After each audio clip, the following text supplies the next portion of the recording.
So my name is Michael Fox, and I'm here with Emmett. Megan. What is it? Pagan. Pagan. It's like Megan with a P. I'm here with Emmett Pagan, who's our videographer, and we're here today on behalf of the LGBT Center of Central Pennsylvania History Project. Today's date is January 30th, 2019, and we are here for an oral history interview with Richard Malmsheimer. Richard Malmsheimer. Malmsheimer. Do you want me to? Do you want me to spell that? It's a hard one. That question will come up, actually. Oh, okay. This interview is taking place at their home. Richard, do we have your permission to record this interview today? Yes, definitely. And after, we have a consent form for you to read over and sign at the end of the interview. Oh, okay. So please say and spell your whole name. Oh, Richard. Do you want middle name also? Which I don't use anymore. No, you don't have to. Okay, Richard Malmsheimer. M as in mother, A-L-M-S-H-E-I-M-E-R. Thank you. Because this is going to be transcribed, so that will help us transcribe that. So what's your date of birth and where were you born? Oh, January 4, 1943, born at the New York Foundling Hospital in New York City, in Manhattan. So you're a little younger than Steve. Yeah, I am 76. Right.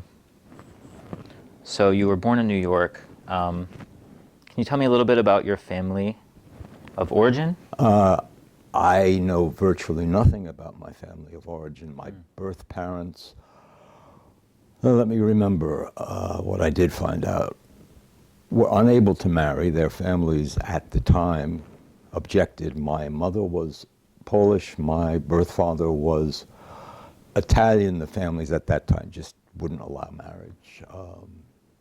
My birth mother was a nurse. Because of a different my nationality? Italian, birth father, Polish, birth mother. Birth mother, from the information I did get, was a nurse. Birth father was, at the time, in the Army, I think, but I'm not sure. Other than that, the one interesting fact that I was able to get from a social worker at the New York Foundling was that my birth mother paid some of the cost of my being at the Foundling Hospital. I guess it was an orphanage until I was actually not adopted out, but out to a foster family, which eventually did adopt me. Can you tell me about your adoptive family? Yeah, my parents, Fred and Anna Malmsheimer. My mother, my adoptive mother, had lost, I think, 4 children, either miscarriage or stillbirth. They decided to adopted me. Had a very good life with them. My father was what did he do? He did lots of things. Mechanic, worked for some years in his later career on the New York State water tunnel, the water tunnel that came from upstate New York down into the city. My mother, for the first maybe 10 or 12 years of my life, was she was a stay-at-home mother, but she did some part-time work. I remember she did sewing of different kinds. She also made parts of lead pencils of some kind. I remember them in the house. Then she went to work as a school cook, which she loved greatly, did for about 25 years until she retired.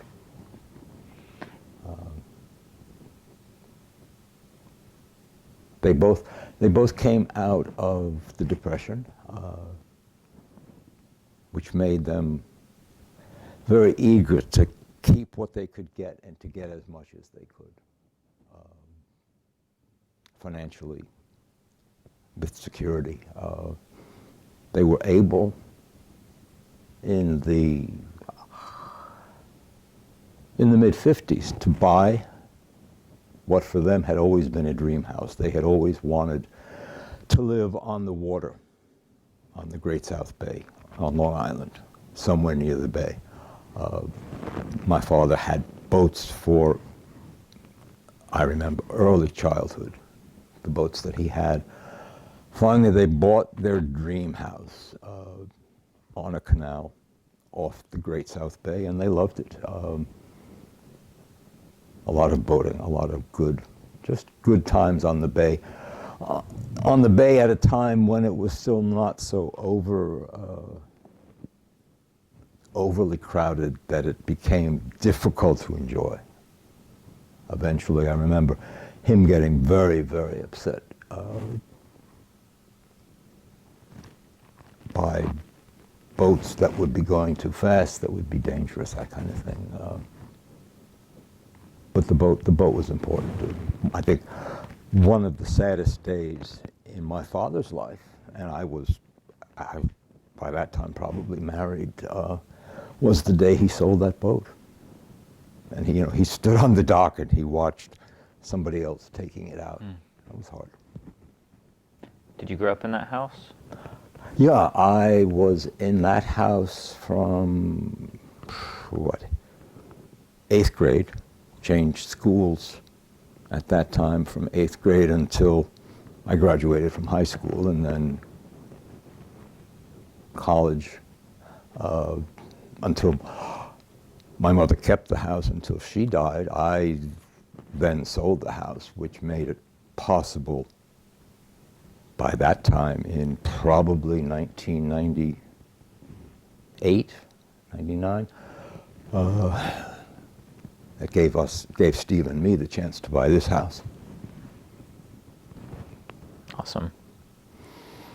So, can you tell me about your schooling there? Oh, yeah.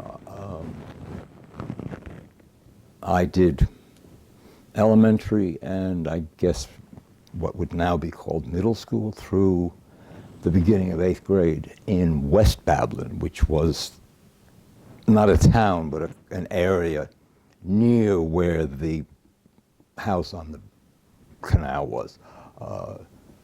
Changed schools in 8th grade. That was hard. I mean, that was a hard age to make that kind of change. And I remember the first day in my homeroom class, my homeroom teacher going around doing, attendance, and got to me and she says, "Oh yes, and Richard Malmsheimer, may I call you Dick?" No one had ever called me Dick.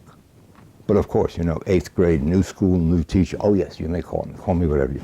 So from that day forward, for years, I was either Richard for people who had known me before that school, or I was Dick Malmsheimer. I put up with that, I guess, adjusted to that until through college, through the beginnings of graduate school, until I got married, and my wife and I decided that from then on I was going to be Richard again. So it took back my name. You took back your name? Yeah. So what was that like, having your name changed for you? It was all right because it seemed to be the way it was supposed to be in the school. And, from that day forward, everybody I met at school knew me as Dick Malmsheimer. Were you, did you have religion growing up? Yes, raised Catholic.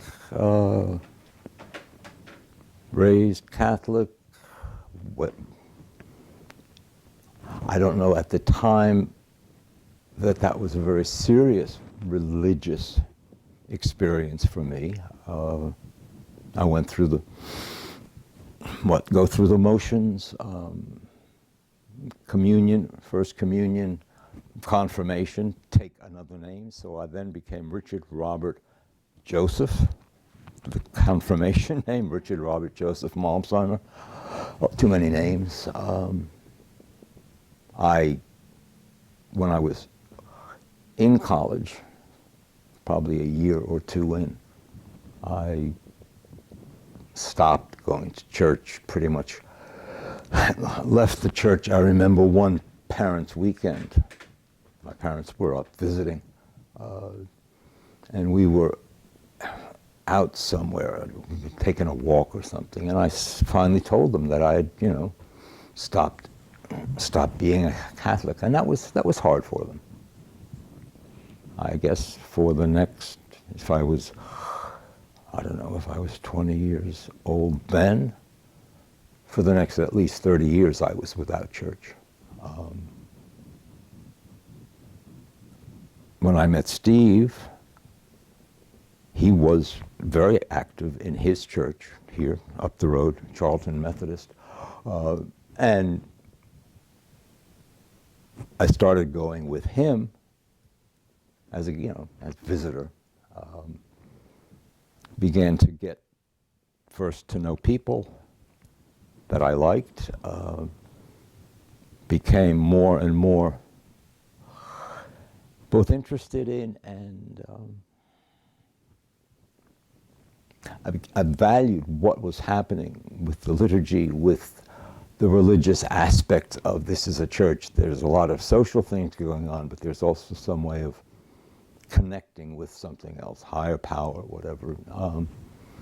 I think for me, church gives me now the opportunity to be thankful, a kind of thank you for everything I have, which is a lot. Also a way to kind of understand more what's going on.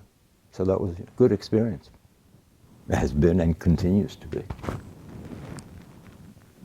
How did we get there? Oh, we got there from college, I guess. So you said you were without without church Yeah. for 30 years. Oh, yeah. What does that mean, without church? Didn't go to church, didn't feel the need to go. My ex-wife had been raised in a, fundamentalist Protestant church that she had pretty much left by the time she and I met. So we had no church experience together that continued. Were you religious through that time? Or spiritual, or? Maybe spiritual. Maybe spiritual. Yeah, not religious if you mean religious as something, that you do with any kind of schedule. I understand. Yeah. Yeah. So do you still have family connections? My ex-wife and I get along very well. My son, who is on the West Coast in Portland, Oregon, far too much, 3,000 miles is a long distance to be away from family. We get along well, my daughter-in-law, my grandson, Isaac, is 13. It amazes me at times to think, I have a 13-year-old grandson. How did that happen? Not much connection with extended family. A couple of cousins that I stay in touch with, mostly with Christmas cards. There's a lot of family out there in different places, but I've not been in touch with them.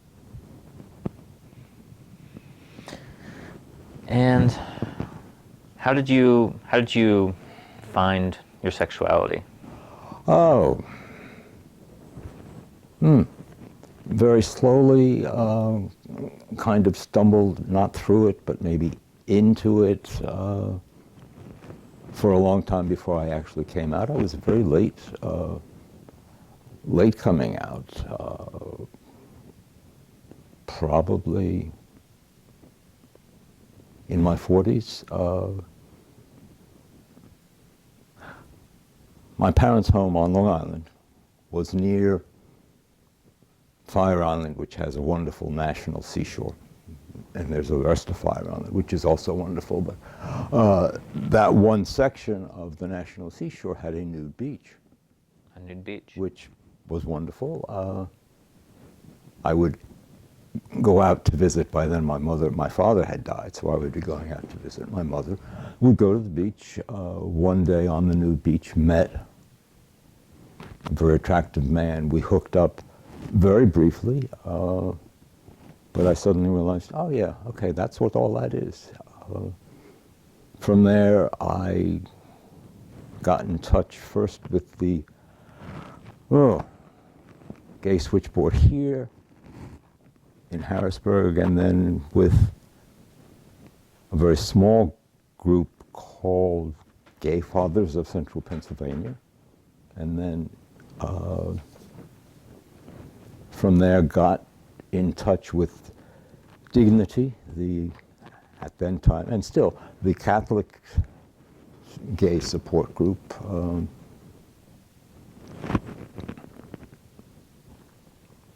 They had a men's support group meeting called Dialogue, which I went to. Remember walking down the hallway to the meeting room thinking, is this okay? What am I doing here? Frightened. It would have been the first time I would have been meeting a group of gay men. It was wonderful. I got there, got to meet people, got to meet the group, felt, God, I'm at home. Met Steve that night. And that would have been, what, in 91? Probably 91. And since then, at that time I was living in Carlisle, so I was traveling back and forth. In I think it was 94, I moved up to Harrisburg, moved in with Steve in his townhouse. At that time, I was working in Chambersburg, so I was doing a lot of traveling back and forth. Moved in 94 into the townhouse. We bought this house in 98, 99. Have been here since. Happy, lucky, just pleased with all of it. Yeah. And you said you were married before. Yes. I should say it sounds like a long journey. Well, yeah. I mean, in 70s, 76 years. That's a lot of different lifetimes. I met my wife, ex-wife, at Penn State. I was starting a master's degree in English, and I guess the first beginning of everything in a semester, they had a English graduate student mixer, which I went to. Had a good time, met Lana, and we clicked. Met her in, it would have been September of 1994. We got married in spring, summer of 1995. Good marriage. I guess we separated in, I start to lose track of dates.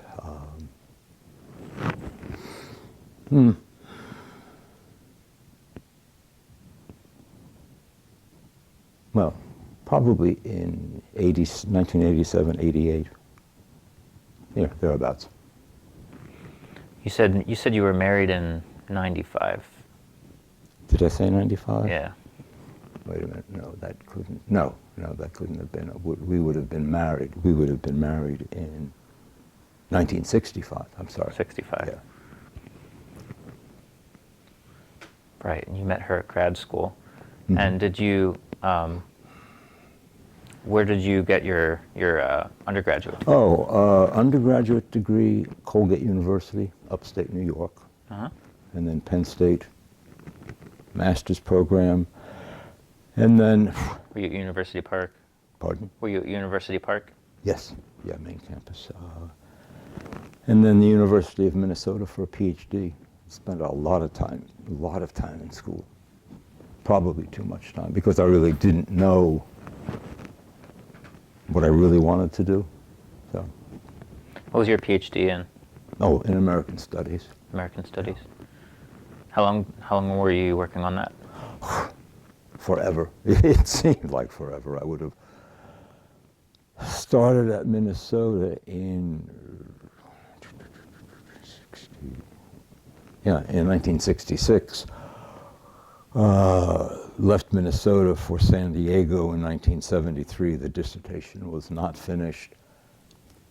Moved from San Diego back east, actually, to Carlisle in 1975. The dissertation was not finished.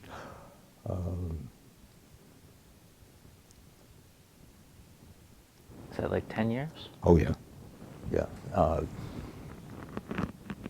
Long time. Lot of extensions. A lot of, can I please finish it? Finally finished it in the late 80s, and strangely enough, got the darn thing published. What was it on? It was on images of doctors in American society, how the image had changed over, many decades, how that affected people's attitudes toward and their expectations about their doctors. It was good. Interesting. Yeah. And where'd you go on to work from there?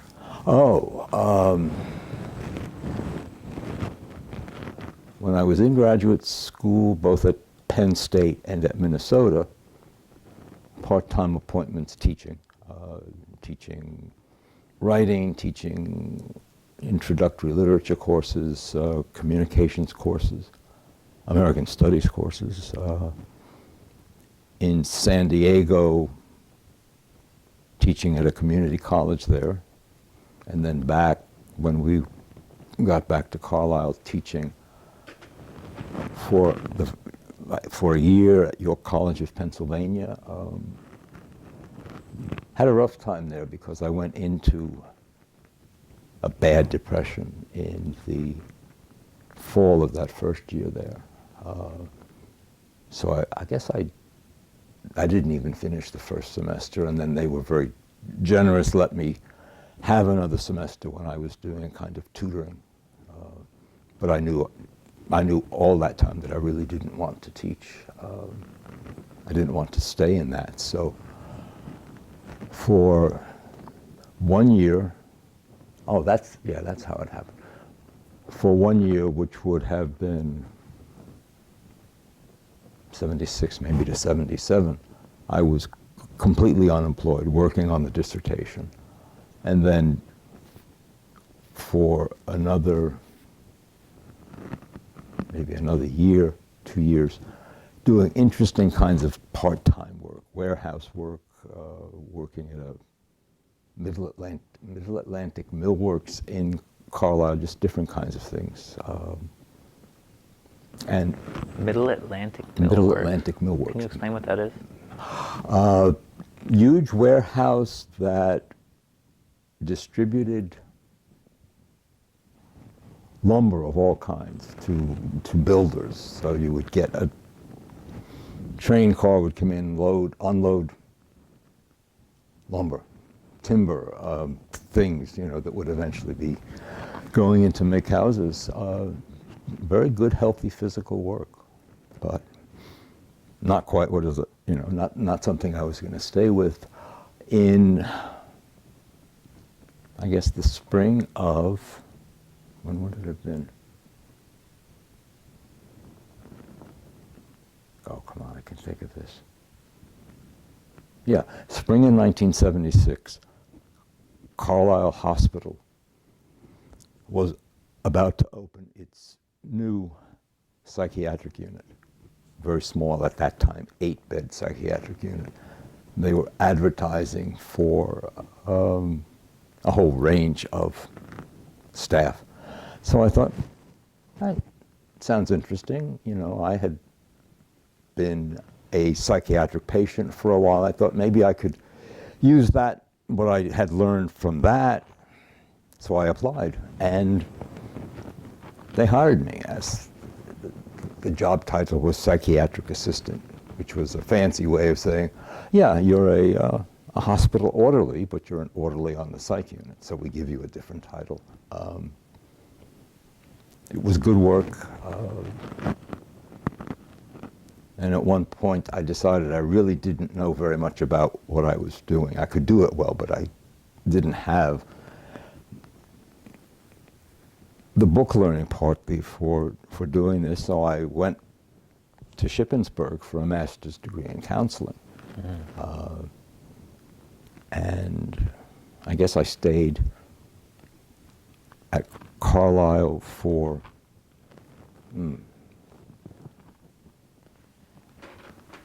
yeah, 1976 to 1983. Finished the master's degree, decided to look for something more challenging, more challenging than being just a psychiatric assistant at that point. At that point, there was no licensure for counselors in Pennsylvania. They were trying to get that through. So I was lucky, applied for and did get a job at Chambersburg, initially doing outpatient therapy there, starting an outpatient program, and stayed in Chambersburg for 22 years. Retired from Chambersburg in,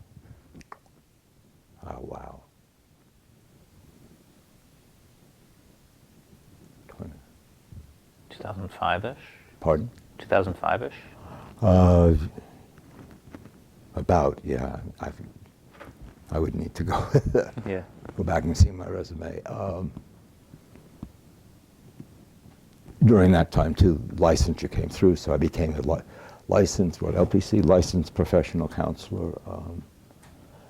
And it was interesting, over the years that I was there, I would every once in a while look at other jobs, but I was very happy at Chambersburg. It was a good place to work. Didn't mind even driving just like 60 miles one way back and forth. Stayed there until 1988. Retired when Social Security came in, when I was, at that time, 65.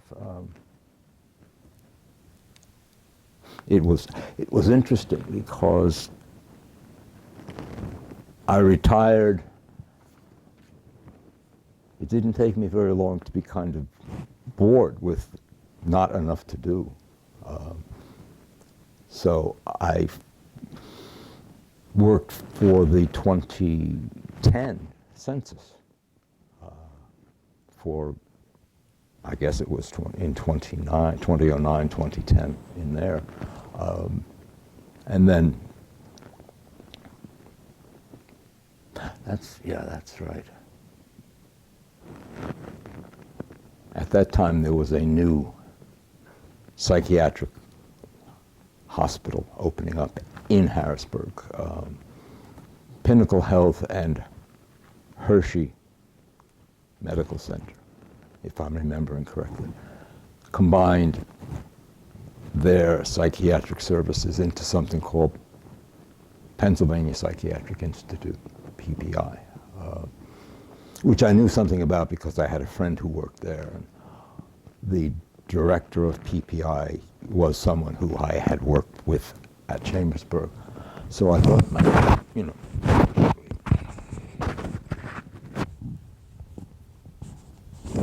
Is it okay now? Yeah, Got it. Got it back? Okay. Applied there for a job part-time. Got a job, was very happy for, probably, I think I was at PPI for 4 years. So got to the point where I was tired. I mean, I was tired of the sorrow that kept, obviously you're working with patients who are depressed, patients who are anxious, patients who are in crises of different kinds. I realized that if I didn't stop doing it, I would not be doing it as well as I wanted to. So I retired, I guess in 2014. Yeah, that sounds about right. 2014, but made the mistake of not planning ahead. I just thought, I'll retire and figure out. It took me a year of just sort of not doing much of anything before I thought, hey, do something. I had been not involved with, had been, annual donations to the Central Pennsylvania Food Bank, the big food bank that covers, I think the food bank covers 27 counties. I thought, okay, there had been an invitation at one time for donors to just come and take a tour of the food bank. Did that, decided, okay, I'll do some volunteer work with them. Have been doing that now, I guess, for 4 years, twice a week, 3-hour shifts, but enough to keep me busy enough to be satisfied. Cool. Yeah. I wonder if your experience as a, do you identify as a gay man? Oh, yeah. Yeah, experience as a gay man, how that contributed to your work in counseling and psychiatric health? I think both being a gay man and late coming out, both to myself and coming out, made me more sensitive. And I think this is true, at least it's true for many of the gay men and lesbians that I know, a kind of increased sensitivity to other people, other situations, which was always very good when I was working with my own patients. That ability to sense what a person needed and begin to get some idea of, oh, okay, we can do this, or you can do that, do that. Yeah. Did you run into any, openly LGBT patients? Oh, yeah. That you felt? Oh, yeah. Not a lot, but enough to, what's the rest of that sentence? Enough.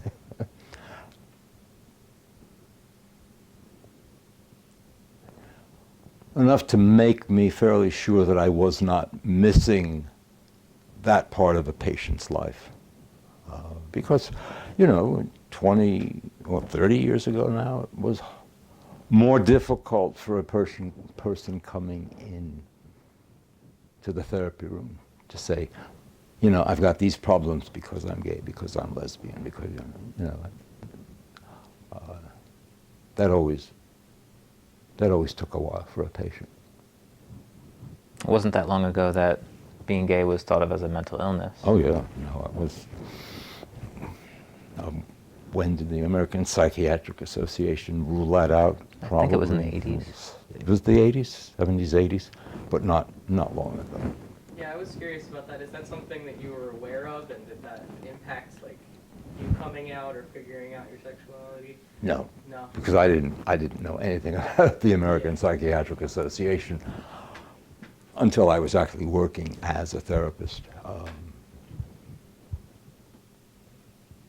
No, I'm one of those. I don't know, it's slow to realize gay persons. Looking back, I can remember specific incidents. I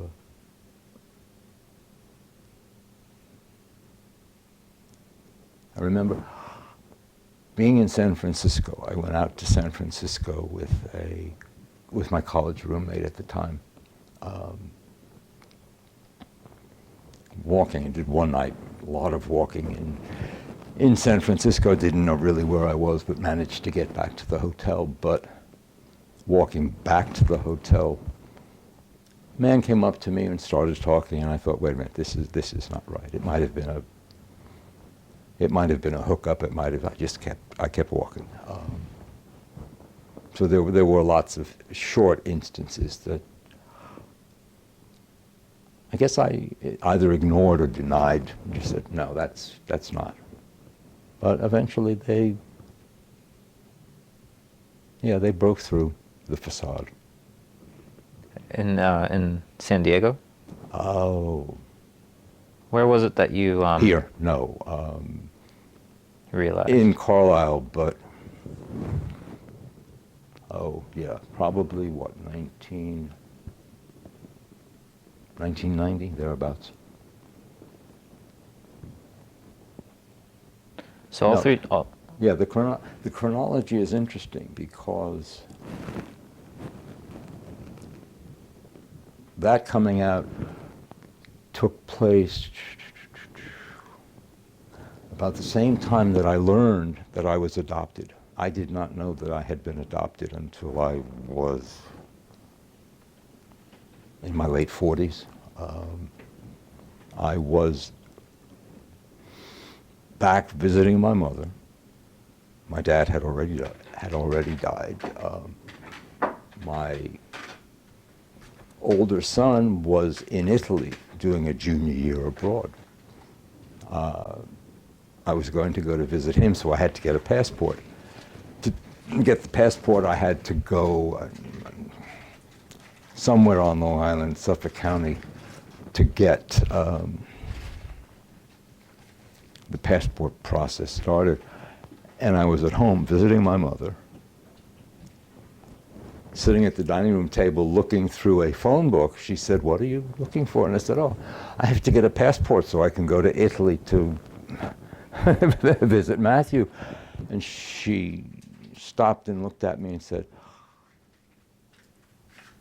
"Oh, no, I had to get a birth certificate so I could get the passport." So I'm telling her I'm looking to get, where would I go to get a birth certificate? She said, you can't do that. You were adopted. I mean, those were her exact words. Just like that? Like that. I thought, boom. And I said, we cried together. I said, why did you never tell me? And I can hear her answer. She said, if I had told you, you would not have been as much mine. I mean, it was that fear. There must have been fear for years that something would happen with the adoption, just whatever, because they had lost 4 babies. Mm. Don't mind me, I'm just plugging in the camera. 'Cause Oh, the battery's a little Oh, low. okay. There's right there. Yeah, it wasn't fitting, so I'm just going to use this one. I just Okay. didn't want to interrupt you guys. No, that's okay. So, at age 47, thereabouts, I had come out as a gay man, had discovered I was an adoptee, and that was really strange because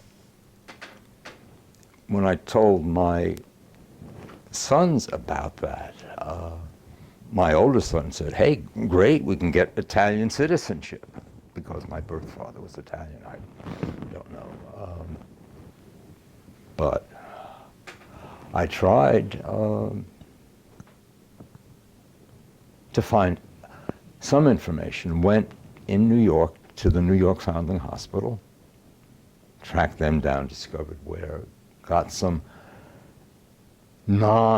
specific non-identifying information, because in 1943 in New York State, adoptions were not open, they were closed, and there was no readily available information. I remember doing some research on, okay, how do you go about finding your birth parents? And then I realized even if I could do it, I would probably not do it, because it would be something that my mother just couldn't handle. And I've thought, okay, my birth mother was 18, maybe 20 years old when I was born. So now she would be mid-90s.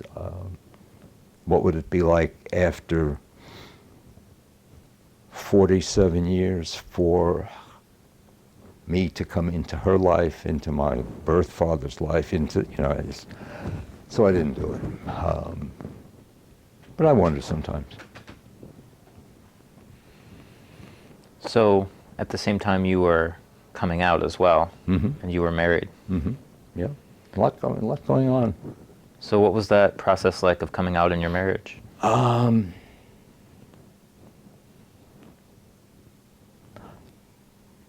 Easier than I ever imagined. Very honest.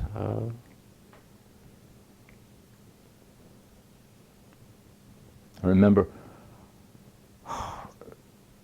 driving back from New York. My younger son at the time was at NYU. I was driving back with him. I remember telling him in the car at the time,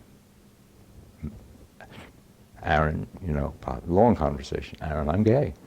And he looked at me and said, this is a weird family.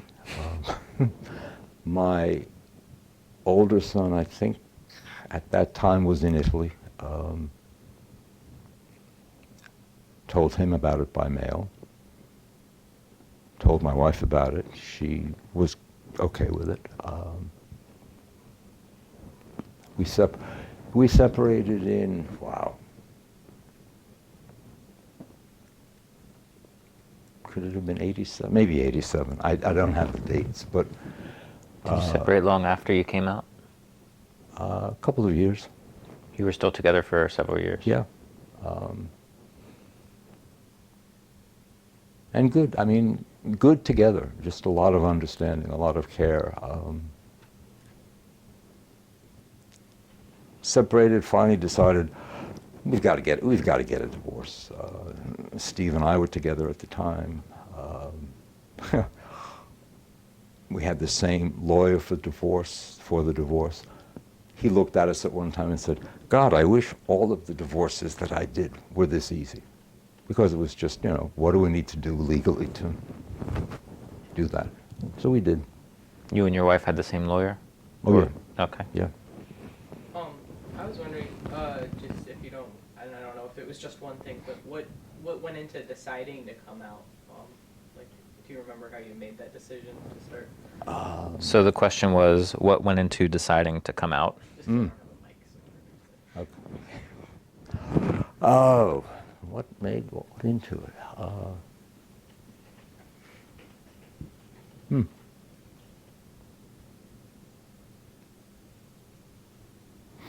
Just the realization that I was more comfortable with that first gay man that I met and had sex in a short relationship with, more comfortable with him, more comfortable then with the gay men that I met through the next couple of years, more comfortable than I had ever been. I mean, it was kind of, oh, yeah, I'm coming home. This is where I really am. And that has held true. I mean, it's been a little bit strange because I'm a father. That is one of the most important things in my life. I wouldn't go so far as to say everyone should have the experience of parenting, but for me it's been enormously valuable. I had a good marriage with a wonderful woman that I loved very much, but there was still something else that I needed that I didn't really know I needed until I discovered myself, that kind of thing. So I guess all that went into it. Yeah. Sounds like a good feeling, a good place you found. It was. It was not, I mean, it was confusing at times, hard at times, sure. But all in all, good. A period of growth, yeah.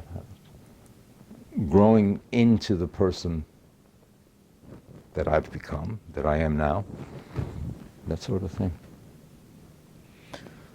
So you mentioned before Gay Fathers of Central PA. Yes, wonderful. A small, not very active organization, probably the first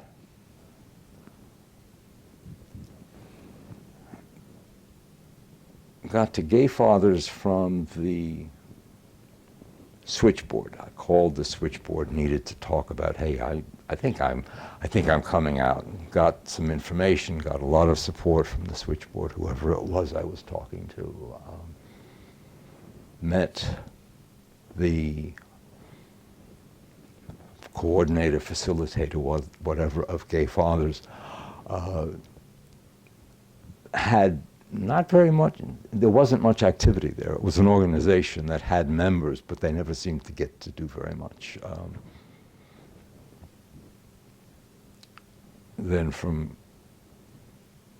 Gay Fathers, I was in touch with Dignity, then in touch with the support group they had called Dialogue.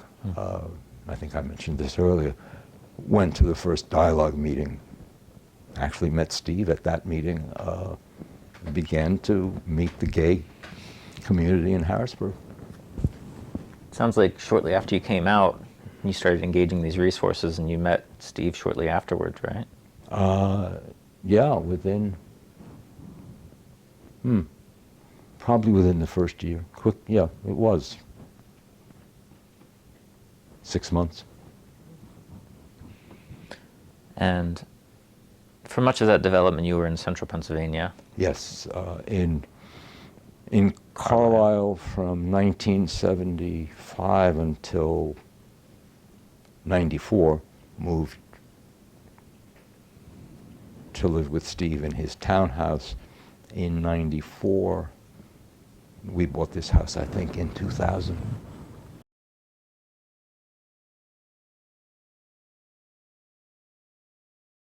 I think I was working towards getting a sense of what it was like to be out and gay at that time. Exciting. I mean, that was the first word that just came to me. It was discovery. It was, oh, this is the way it can be. Should be? Yeah, can be. Meeting interesting men.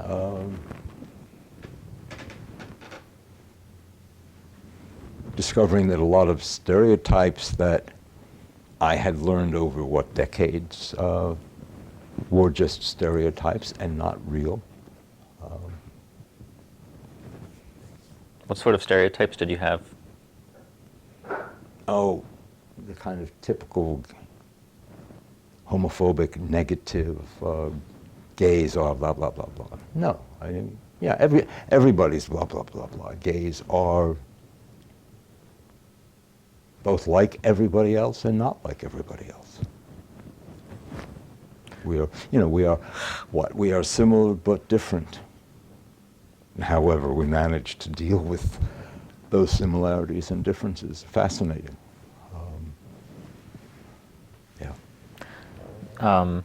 So it was exciting meeting different men. Yes. How did you go about meeting men in the area? Oh, mostly through people that Steve knew, mostly through connections with the Dignity Group, which in those first years was very large, but then over the years has got, at least the group that we are still with has gotten much smaller, because the need for the Dignity Support Group over the past 20 years has changed. It's not needed as much because of other changes. More things available, more things that are okay to be gay with. Yeah, and it was a slow progression, building relationships that have become very important.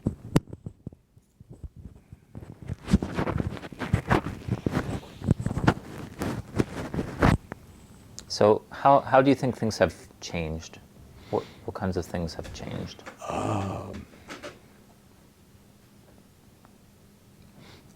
Openness, the ability to be who I am as a gay man, which may only be a very personal response to being more active, more comfortable in a world. I think the world has changed. Yeah, the world has changed a lot in 20, 25 years. Not as much as it could or would yet change. The LGBTQ community still has a long ways to go, but that's has been and will continue to be true for all minorities.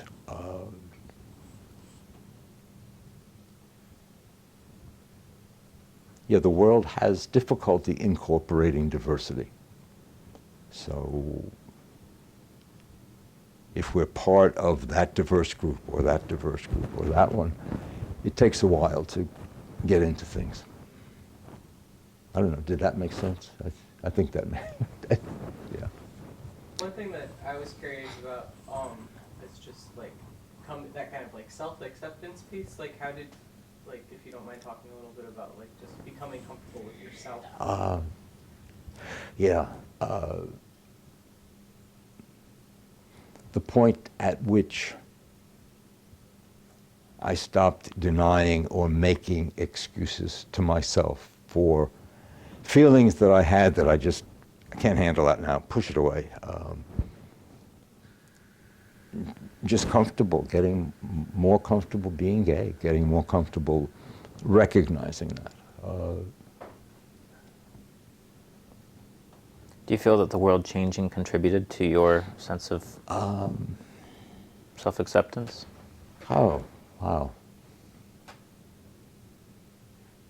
Yeah, I guess, what is there, safety in numbers? The more visible the gay community became, it didn't seem quite as alien to be a part of that. Yeah.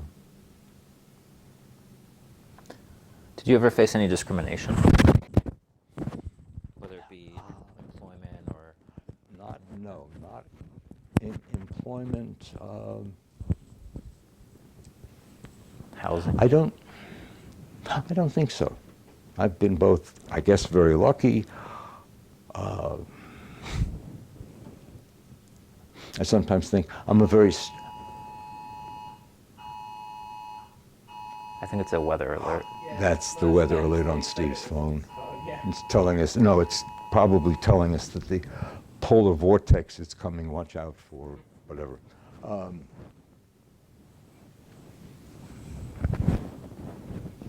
Wow, I just lost the thought I had. We were talking about discrimination, or whether you had faced Yeah, it. no, I think part of it is that over the years I've looked at myself as a very straight gay man. I mean, I lived... A straight gay man? Yeah, yeah.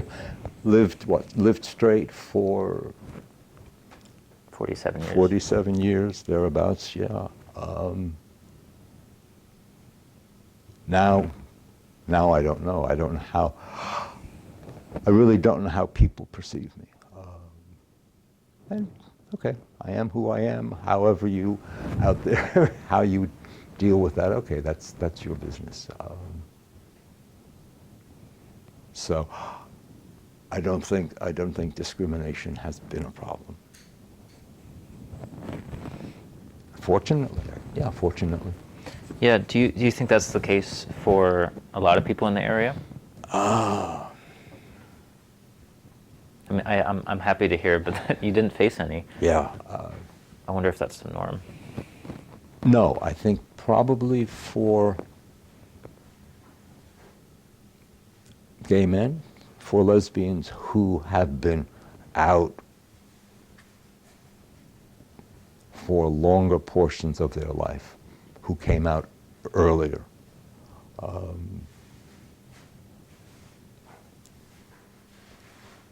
Discrimination may have been more difficult.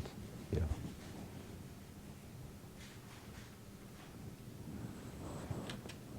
How has your religion played into being gay? Or how has that interacted? Well, interesting, because the Methodist Church, I'm now a fairly active United Methodist,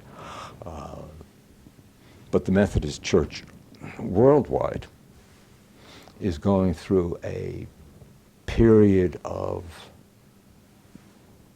rethinking human sexuality.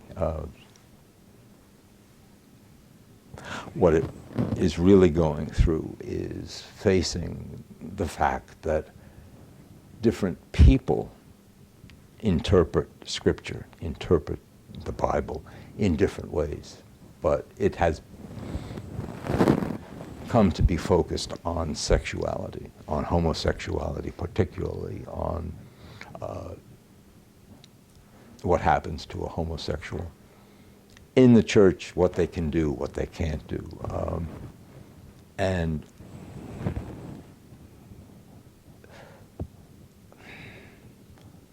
I just think, okay, it's unfortunate that, and it's strange because we're talking about a worldwide church, probably 12 million. I don't have the numbers, but many of those churches in Asia, in Africa, you put all of those churches' representatives together to make decisions, and you get potential for discriminatory practices, but I'm not upset by that. The church for me here, the church that I go to, the people that I'm with, the church things, they're, I guess, religious things that I do, I value those.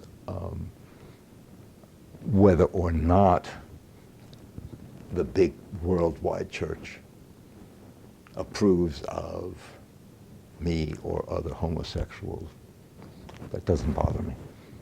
And I mean, that may on my part just be denial, but it lets me continue to be a Methodist, to do things within the church that are important. That's great. Can you talk more about what the church offers you? Maybe specifically as a gay man? Oh, as a gay man?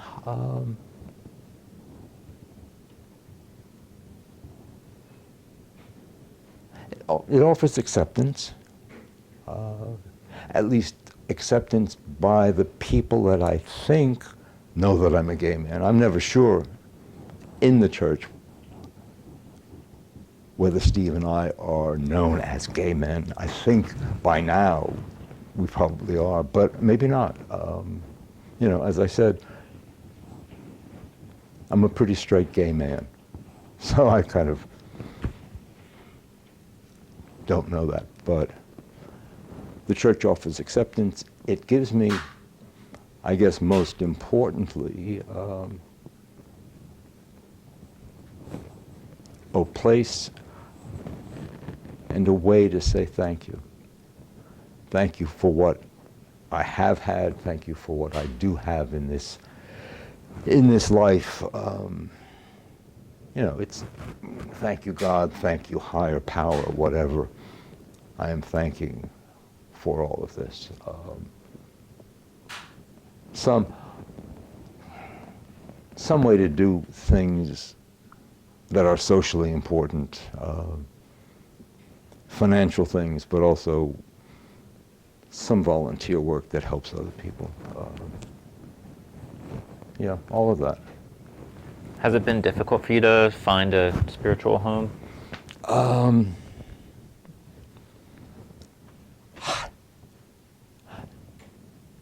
No, I don't think, it's not, no, it's been easy in the way it has happened, because I came to this church as a friend of Steve's, and probably for a number of years came, you know, as a visitor to church, a more frequent visitor.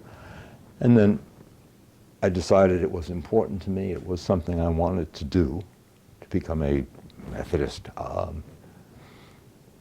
Joined the church, became active in different things. Yeah, I forget what the initial question on that was.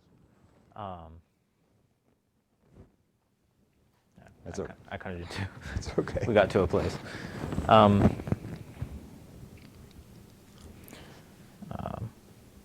So, were you involved in any kind of community services in the LGBT community? You talked about Switchboard. You talked about those kinds of things. Sorry. Yeah, no, I guess my most active community engagement, I was a member of the Pennsylvania Counseling Association.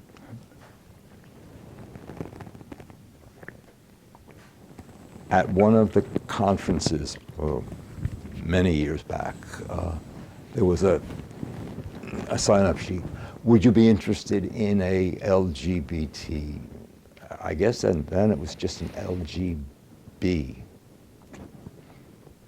counseling group. Anyway, that led to the organization of and the formation of the Pennsylvania Association for Gay, Lesbian, Transgender Issues in Counseling. It started out as LGBT. A couple of years into it, we changed it to be the Pennsylvania PLGBT, Pennsylvania Lesbian Gay. We switched it around. But that was a statewide organization for counselors who were concerned with LGBTQ issues in their work, in their own lives, but in their work, how to make all of the issues more accessible to the larger counseling community in the state. It was a very, very good, very active organization. It still is. When I finally resigned from Chambersburg, well, no, actually, after I resigned from, anyway, finally not so much lost interest, but it got to be further and further away from me. So I'm not with them anymore, but we did conference presentations. We did a lot of providing information for counselors that they could use in their work. Cool. Yeah, it was good. Was there a lot of LGBT counselors in that community of people? We started small. As the years went by, the size of the group grew. I guess most recently, my familiarity, I don't know, not as many as we would have hoped, but, you know, slowly more and more. So when do you think it became okay to be an out counselor? Oh.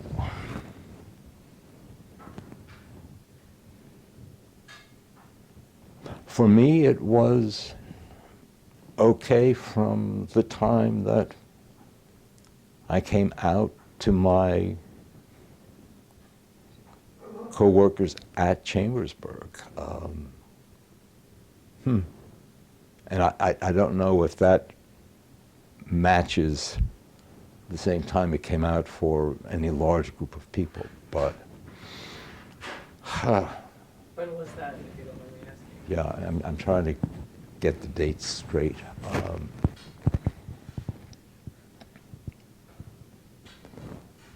I started working at Chambersburg in, wait a minute,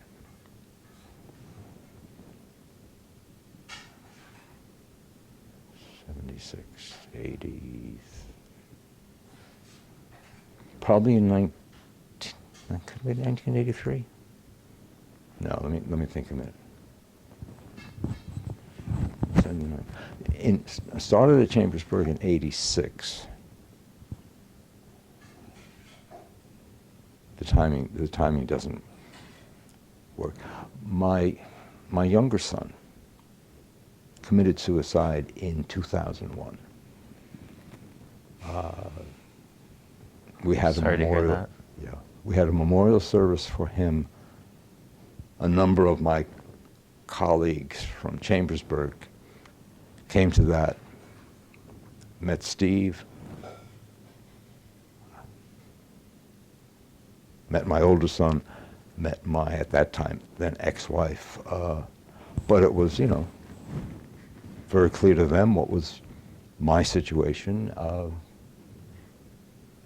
And after that, Steve and I would go to Christmas parties, different things that we would have with the group in Chambersburg.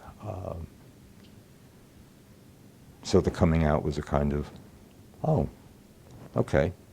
That's something else that I am for you now to know about. But a lot of support.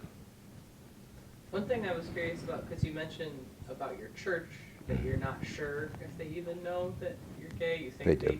but they do. Well, Is it something, I think so, yeah. by now. Is there, like, do you just avoid the subject? Is it just not to bring it up? Like, No. or do you feel the need to not talk about it? Like, I don't know what the dynamic is there.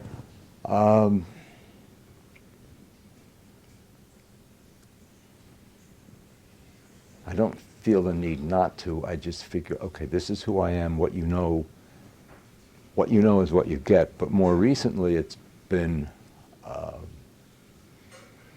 not that I become a spokesperson for LGBT issues, but we're going through a period of informational meetings about this whole question of what is the church going to do with human sexuality. And it's interesting sitting in, we just had one meeting this past Sunday. Steve and I were there. One other church member who is gay was there. Interesting to be part of a much larger group of straight folk. Know them very well, am comfortable with most of them. There may be some who don't like gay people. Some sense of that with a couple of them, but I've reached a point where I think, well, okay, If you're not comfortable, I'm sorry. This is who I am.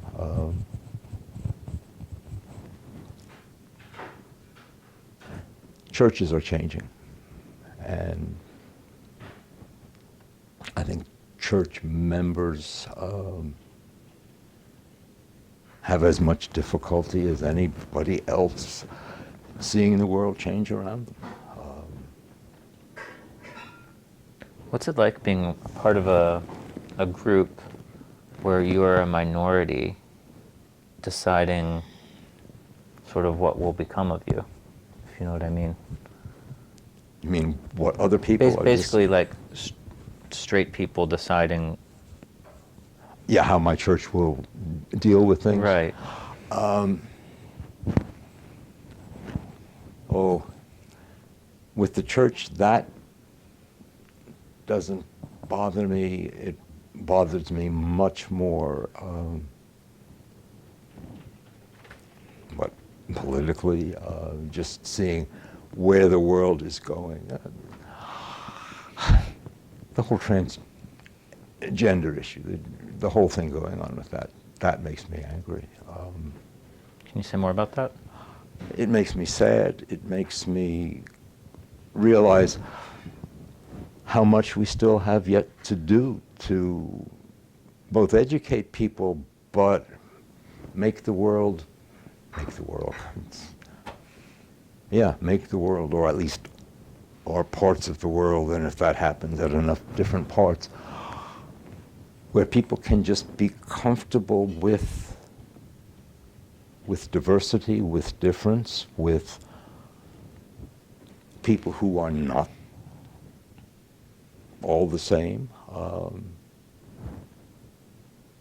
Yeah. Yeah, kind of a follow-up question to that. Just within your church, and then maybe within the larger community as a whole, or just like, what would your hopes be for the future? Like, where do you? Oh. Especially with your church, but then also with the Sure. world. No, and the church, we have what, 250, maybe 300 members in the congregation, really a pretty good microcosm of the bigger world outside. I would hope that people could become less afraid of difference, of other people, men, women, whatever,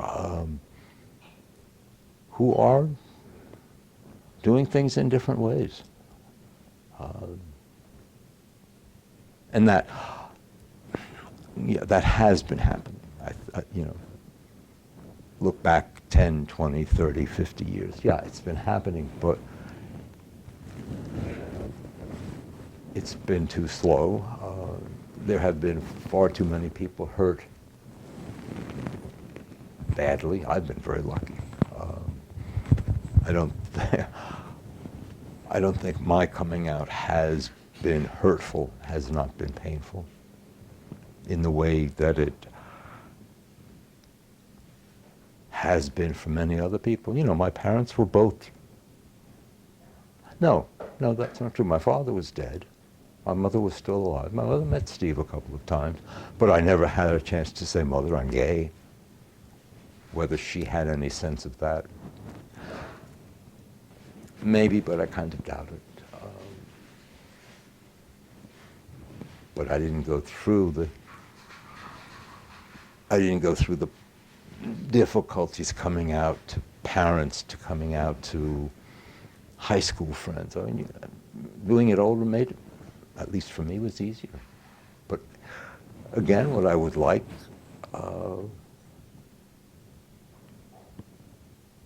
is a world that can continue to be accepting of and supportive of difference, diversity, whether it's emotional diversity, sexual diversity, ethnic, all kinds. Yeah. Well, how do you think, do you feel we're on track? How do you feel about where we are now? I think that depends on which newscast or which of the news commentators I'm listening to on a given day, what's happening politically.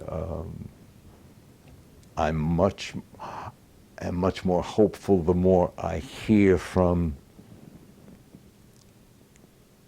the various and increasing number of Democratic potential candidates for the next presidency.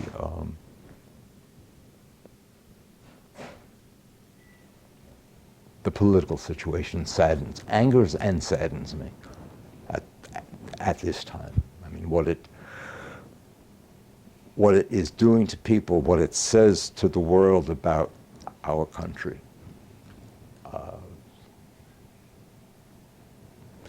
It saddens me more than it angers me. I think we are better than that. I think Americans are better than that, but if our president and if so many people in charge of so many things are taken as representative of what America and Americans are, that's sad. Yeah.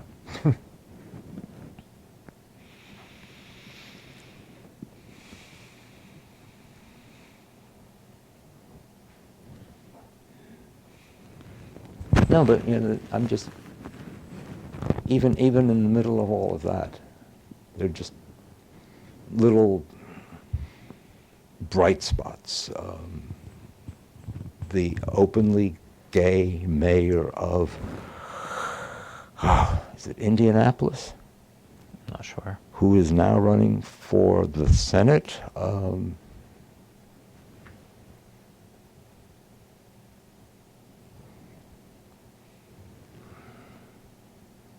The trans woman, there are people who have been elected, and I don't have them all in mind, and there are not that many of them, but they're all a part of what has happened this past year. The kind of breath of some possibly significant change. Yeah.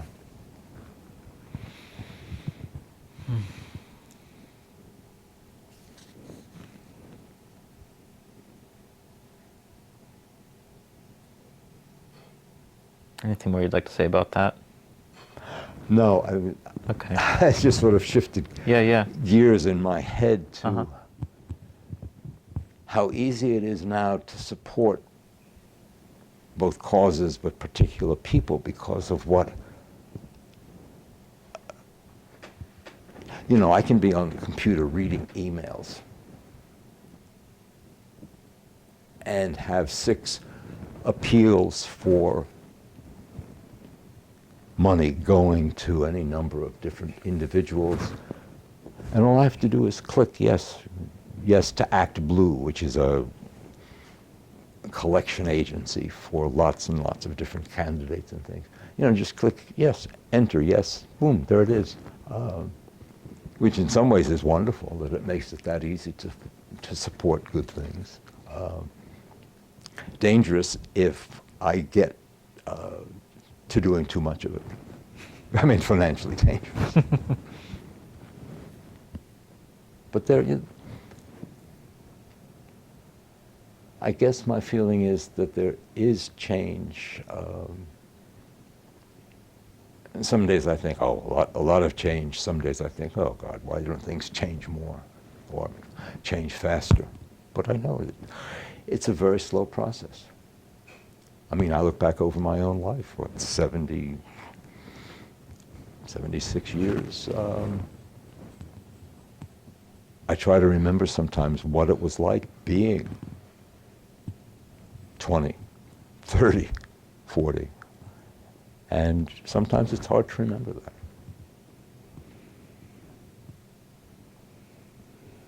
Hard to remember what the world was like?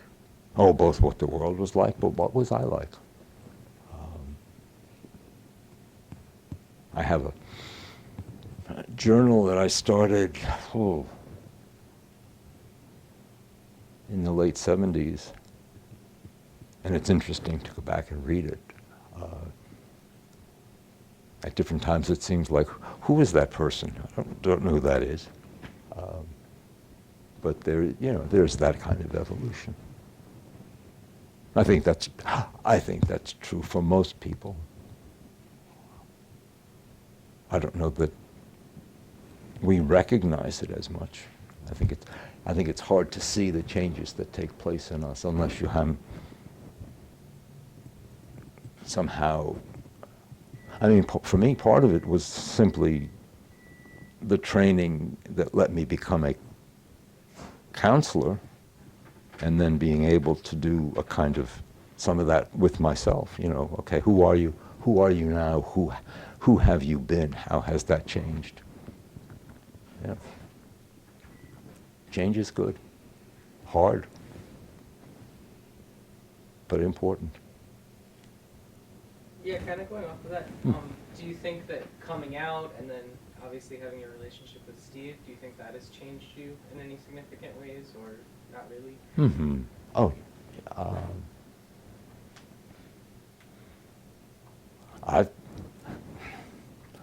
I've become more able to accept differences in people, more able to appreciate those differences, able to appreciate things that aren't quite the way I would do them. But that's the way the world is. That's the way people are. That's the way Steve is. That's the way my friends are. Yes, live with it and appreciate it. Appreciate the differences. Yeah. That's great advice. I just have to say. Yeah. Kind of. Because it's the ability to do that that keeps everybody from being afraid. I think fear of difference, fear of change is very much a part of, it's a survival tactic. It's a way of recognizing, okay, something is different. Can this hurt me?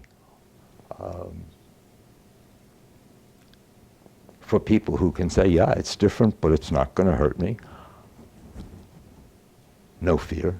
For people who see the difference and think, that's strange, it could hurt me somehow. Fear leads to all kinds of things then. So maybe what we have to do to make the world a better place is give people more and better ways to stop being afraid. Stop being afraid of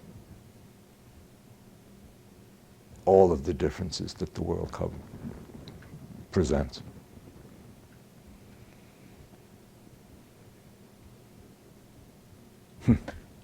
Wouldn't that be a campaign? I'm thinking about exposure therapy on a massive scale. Yes. No, exactly that. Yeah. It's almost like what visibility kind of is a little bit. Mm-hmm. Yeah. Yeah, because if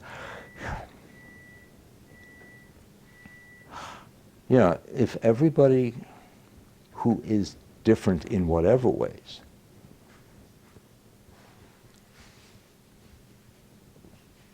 could have the strength, the courage to say, hey, this is who I am, suddenly all of that diversity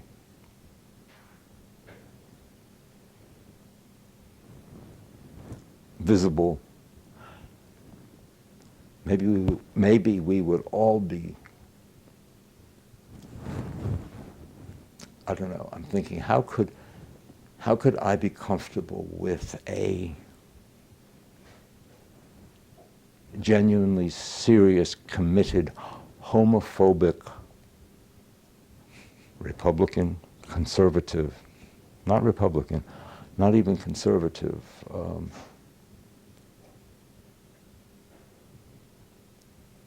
the worst Trump supporter that you can imagine. I mean, it would take a great deal to just say, okay, those are differences. I can live with that. I can accept that. That's asking a lot. Yeah, it seems harder to ask when somebody targets you and says, "I don't accept you," and Very then to much turn so. around and accept them back. Very much so.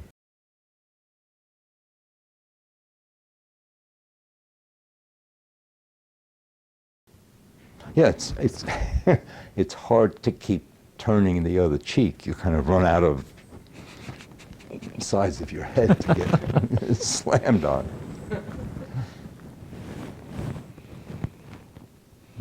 So, you know, and maybe that's where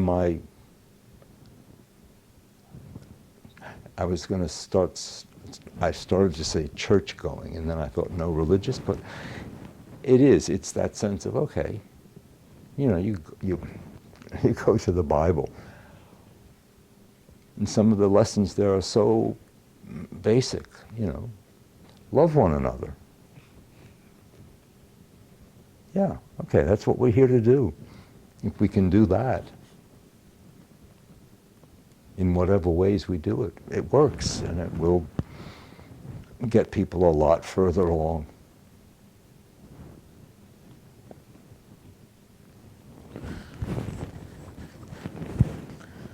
Right. Where are we at with time? We're probably at about an hour, 10 minutes, hour, 20 minutes. Okay. Sorry, yeah, it restarted. Oh, really? Unplugged it, so, yeah. And it is recording. It is recording. Yes, I Good. have- That's good. That That was was my worst fear to look and see them if that's good, Yeah. but no, I've been watching. those were some cool thoughts there that we explored. So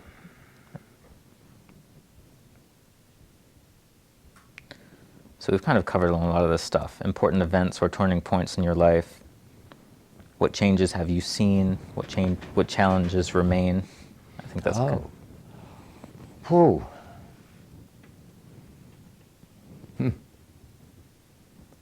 Yeah, staying active and involved in the important things that I'm doing and want to continue to do.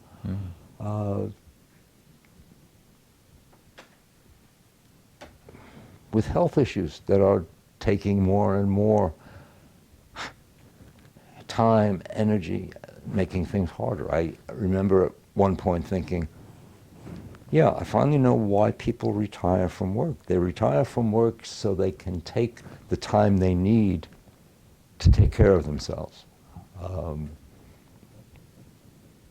And you won't know this for decades. You're young enough to, you know, just sort of, you're healthy. I get to a certain point. It's like maintaining a classic car.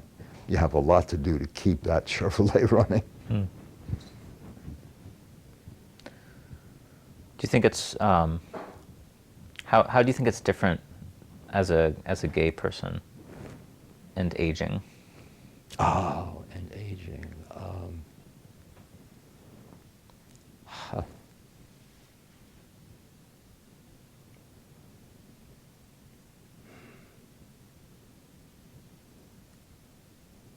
I think, and I don't know that this is unique to gay men or lesbians, but I think everybody places a premium on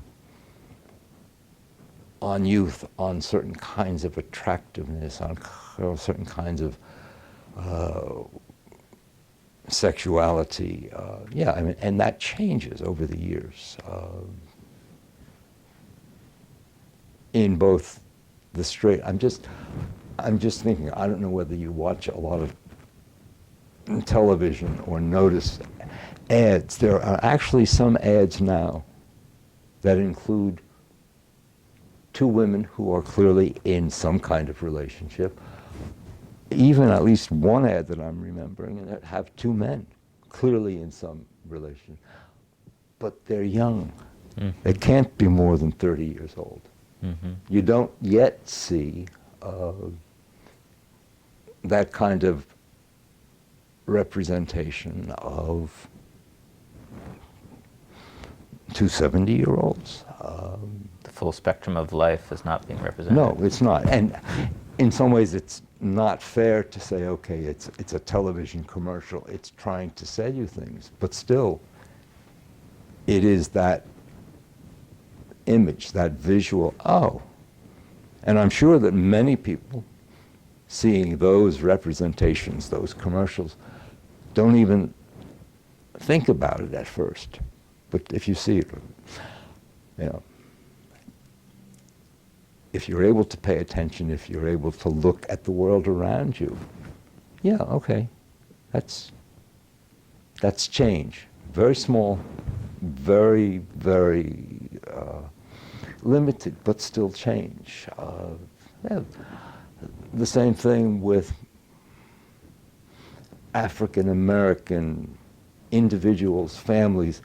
Yeah, many, many more representations. And again, television is the great picture of the world for far too many of us. But think back in the years that you've watched television, how it has changed. Go back another 30 years.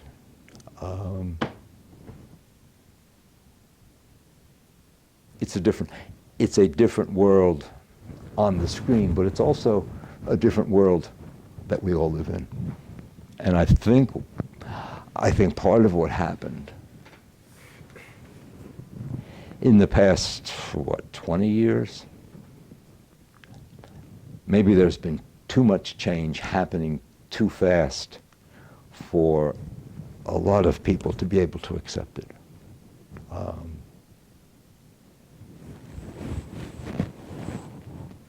Culture shifting faster than people can keep up with it. Yeah, I mean,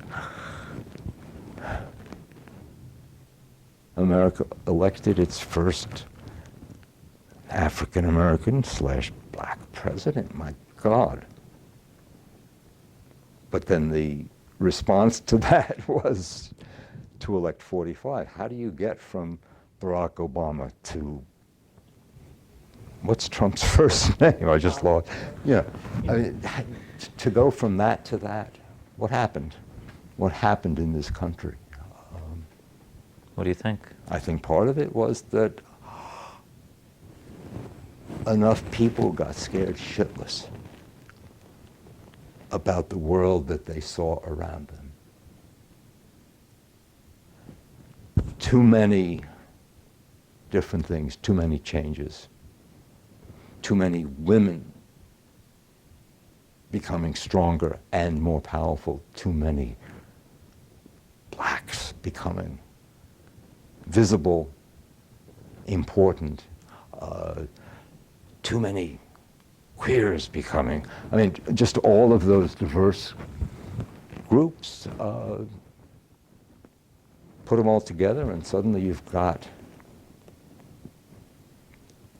understandable reason for a lot of people to be squeamish and wanting to go back to a different way of controlling the world.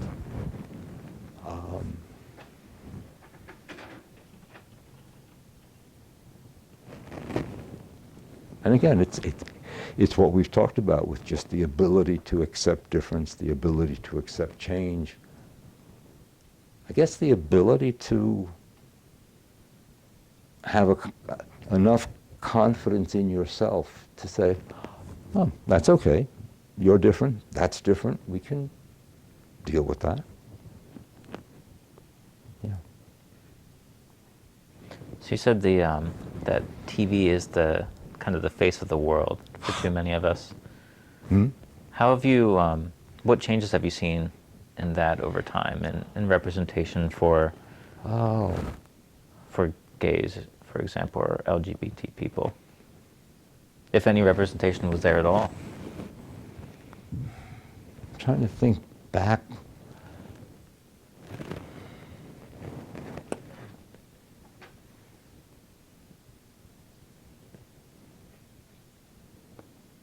I can't bring to mind, and I'm sure they were there, the negative portrayals of gays, 20, 30 years ago. But I think what has begun to happen, oh God, I forget the name of the show.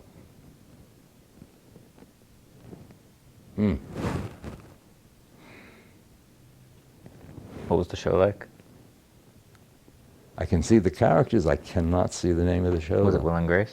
Yeah, Steve mentioned Will and Grace earlier. Yes, of course. Yes, thank you. Yeah, I mean, all of a sudden, there they are. Enormous change. And again, probably a show that was watched, it's been on forever, hasn't it? It's been on for years and years and years. It's pretty old at this point, yeah. You know, first watched by many people who were very skeptical, and then, again, exposure. Oh, okay, yeah, that makes sense. Those people living their way of living is different from what I do, but they're interesting, they're good people, it's okay. Yeah.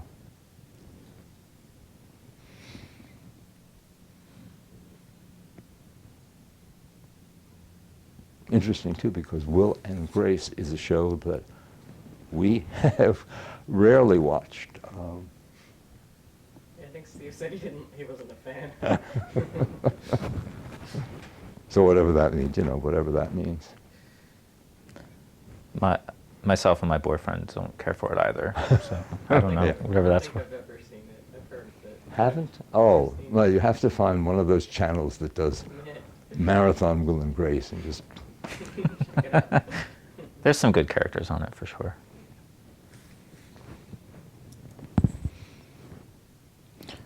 So is there anything else you'd like to add? Anything we missed? oh, wow. Oh, I'm sure there's much that we've missed, but I can't bring it to mind right now. We've covered a lot, haven't we? I think so. Yeah. I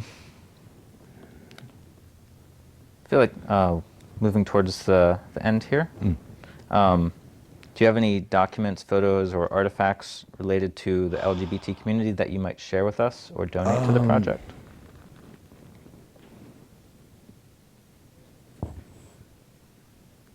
The thing that I think of when you ask that is, and I remember reading over the list of prompts that Barry gave to us ahead of time.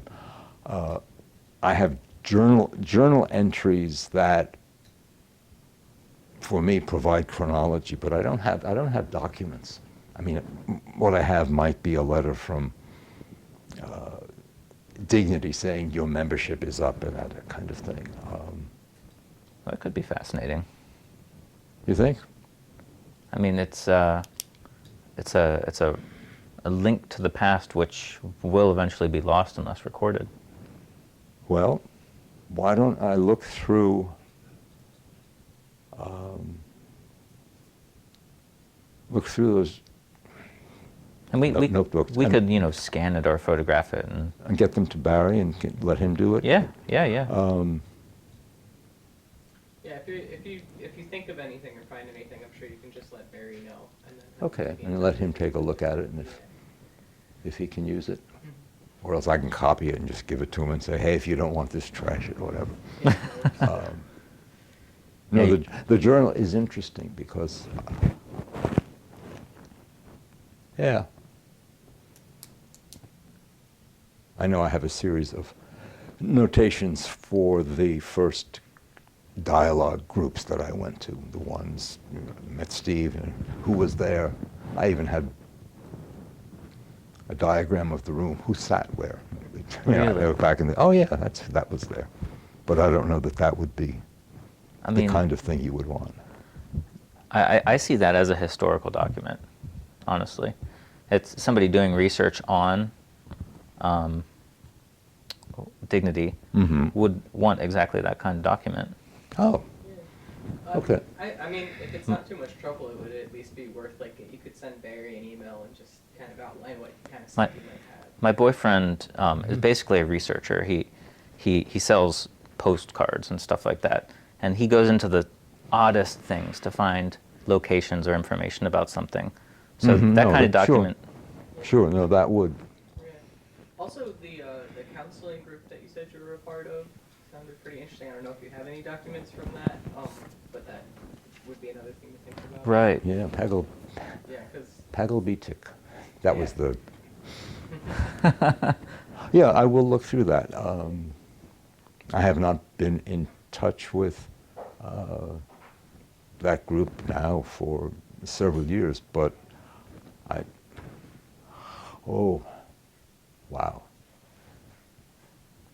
I probably don't have as much as I would have had a year or two ago. I have, this past year, started going through and just getting rid of stuff.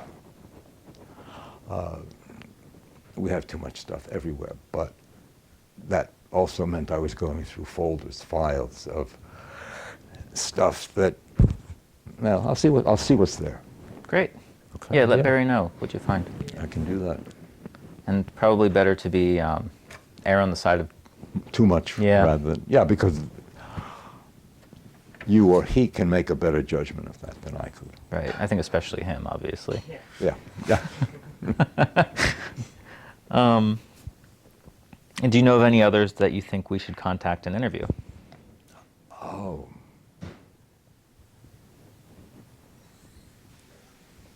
No, not offhand, because I think the people that I would suggest you have already, Barry knows them. You have probably interviewed many of them. That's or will exactly what interview Steve them. said. Yep. Okay. Well, thank you very much.